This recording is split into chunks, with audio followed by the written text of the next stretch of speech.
Shalom para pejuang kehidupan. Kita ketemu lagi dalam channel kehidupan, dalam channel sekolah kehidupan, sekolah yang tidak ada tamat-tamatnya ini. Dalam hidup kita terus belajar dan terus belajar sampai Tuhan Yesus memanggil kita. Kita masih ada pada belajar kepada seorang tokoh yang bernama Yusuf, ya, di mana dia adalah tokoh yang spektakuler pada zamannya. Di zamannya dia membuat sejarah, narapidana menjadi perdana menteri. Dalam zamannya dia membuat sejarah, tinggal di penjara menjadi tinggal di istana. Ya, kita sudah bahas dalam video belajar dari tokoh yang sebelumnya, yaitu mengapa Yusuf bisa berhasil menjadi orang hebat pada zamannya. Ya, karena Yusuf disertai oleh Tuhan. Mengapa Yusuf menjadi pribadi yang disertai oleh Tuhan? Karena Yusuf adalah pribadi yang berani menyatakan visi di dalam visi Tuhan di dalam hidupnya. Ya, dia berani menyatakan visi yang ditaruh Tuhan di dalam hatinya. Dia berani menyatakan itu. Ya, mengapa Yusuf menjadi pribadi yang disertai oleh Tuhan? Karena Yusuf menjadi pribadi yang taat, ya, sekalipun diperintahkan kepada orang yang tidak dia suka atau kepada situasi yang dia tidak suka, tetapi dia taat saja. Nah, karena ketaatannya itulah Tuhan menyertai dia. Mengapa Yusuf menjadi pribadi yang disertai oleh Tuhan? Karena Yusuf adalah pribadi yang berwibawa, ya. Dan sekarang kita akan belajar hal yang berikutnya yang terdapat dalam kepribadian Yusuf. Mengapa Yusuf menjadi pribadi yang disertai oleh Tuhan? Yang kelima adalah karena Yusuf pribadi yang tidak pendendam. Ya, Yusuf adalah pribadi yang tidak pendendam, pribadi yang tetap rendah hati. Satu waktu dia sudah berada pada posisi puncak. Kemudian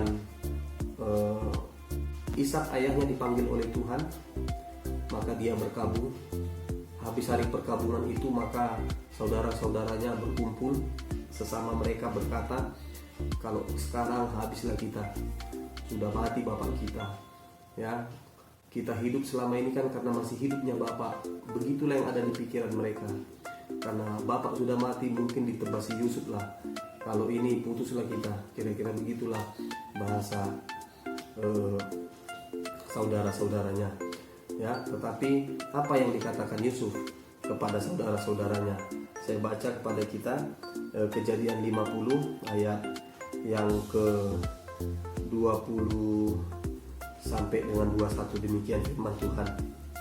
Memang kamu telah mereka-rekakan yang jahat terhadap aku, tetapi Allah telah mereka-rekakannya untuk kebaikan, dengan maksud melakukan seperti yang terjadi sekarang ini, yakni memelihara hidup suatu bangsa yang besar. Jadi janganlah takut, aku akan menanggung makananmu dan makanan anak-anakmu juga. Demikianlah ia menghiburkan mereka, saudara-saudaranya itu, dan menenangkan hati mereka dengan perkataannya. Wow, sungguh luar biasa.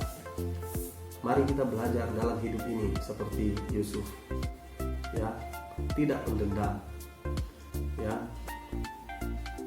diomong-omongi abangnya, direndahkan, disepelekan, kemudian diperjualbelikan, ya, hanya supaya saudaranya mendapatkan keuntungan, kemudian difitnah, ya, kemudian dilupakan oleh orang yang dia pernah tolong, pejabat itu, ya.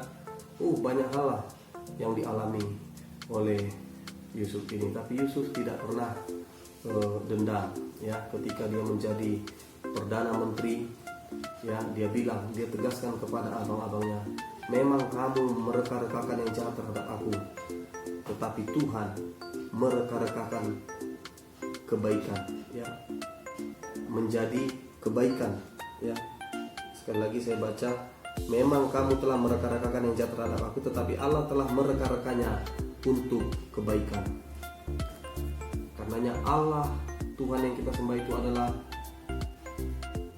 Allah atau Tuhan yang ahli, ya, dalam membalikkan keadaan.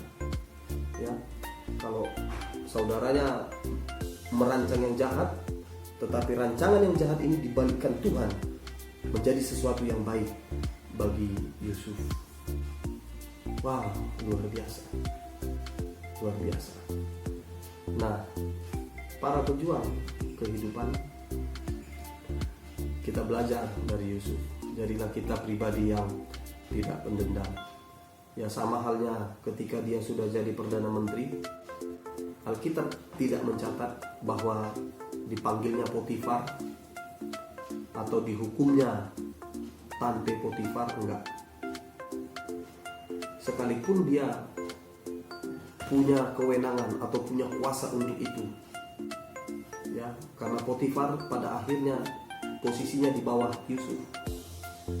Yusuf Perdana Menteri, sementara Potifar komandan pas pampres, komandan kepala pengawal raja. Ya, artinya bisa saja Potifar ini dihukumnya atau dipenjarakannya. Bisa saja Yusuf balas dendam, dia panggil tante Potifar.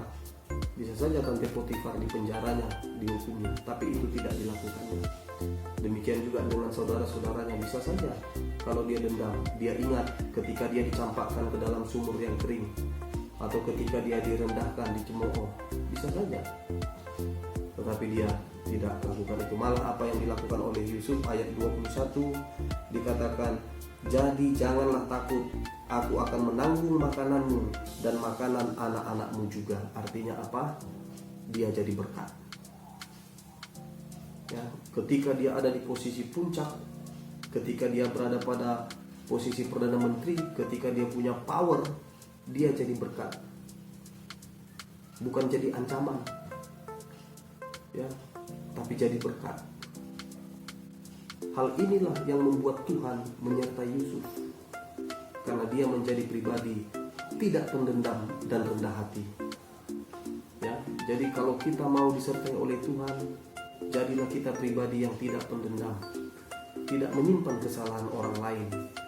Ya, ada banyak kita, waduh, kesalahan yang udah puluhan tahun itu diungkit-ungkit. Itu dulu begono, itu dulu begini, udah puluhan tahun yang lalu itu diungkit-ungkit.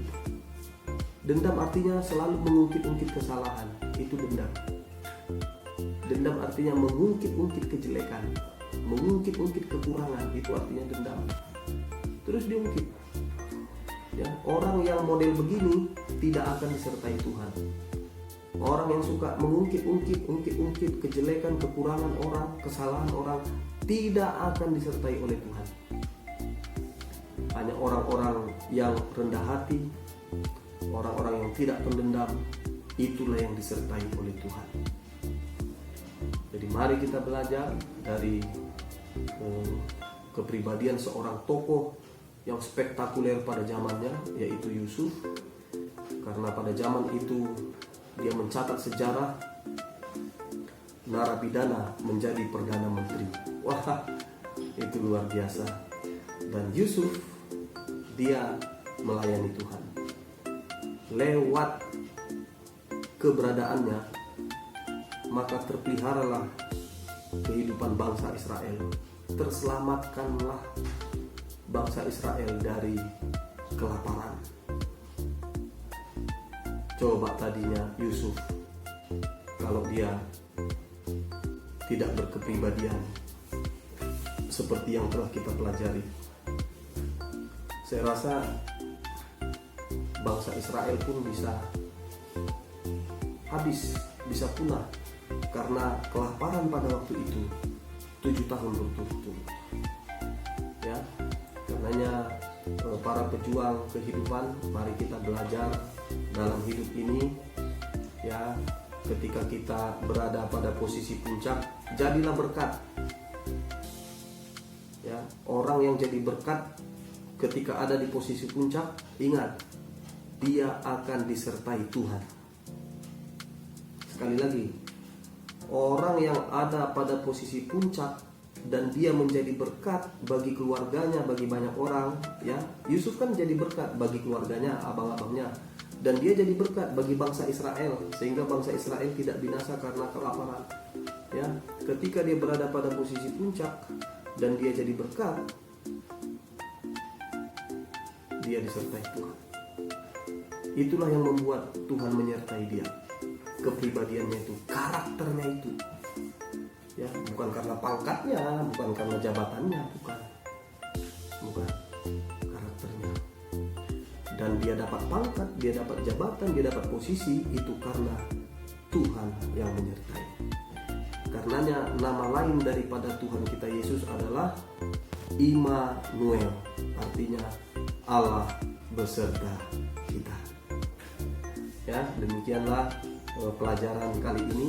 Kita belajar dari seorang tokoh hebat, tokoh besar, yaitu Yusuf. Biarlah kita semua pejuang kehidupan banyak belajar dari Yusuf.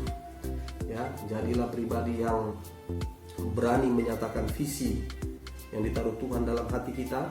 Jangan takut diejek, ya. Soal jadi nggak jadi itu urusan Tuhan. Yang penting berani dulu kita nyatakan, bermimpi dulu setinggi-tingginya, ya.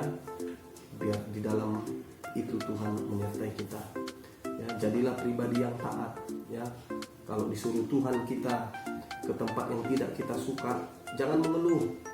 Kalau diizinkan Tuhan kita masuk dalam keadaan yang tidak kita suka, jangan berontak. Kadang kan kita gitu, maunya di zona nyaman terus. Ketika Tuhan suruh kita ke zona yang tidak nyaman, kita mulai nggak taat. Jangan seperti itu, ya. Taat saja. Karena di dalam ketidaknyamanan, ketika ada Tuhan di sana, maka yang tidak aman menjadi nyaman.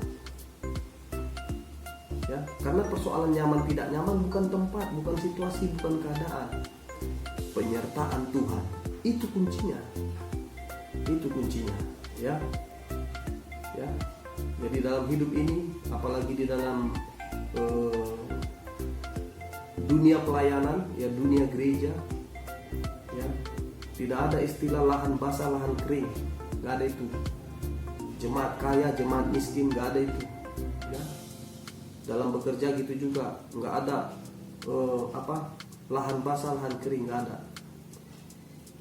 Ya, kalaupun kita ditempatkan di lahan yang kering, tapi kalau Tuhan menyertai kita, maka lahan yang kering itu berubah jadi lahan basah. Ya, sekalipun kita rancang, sekalipun kita atur, kita setting, kita di lahan basah, tapi kalau Tuhan tidak ada di sana, maka lahan basah itu akan segera menjadi lahan kering.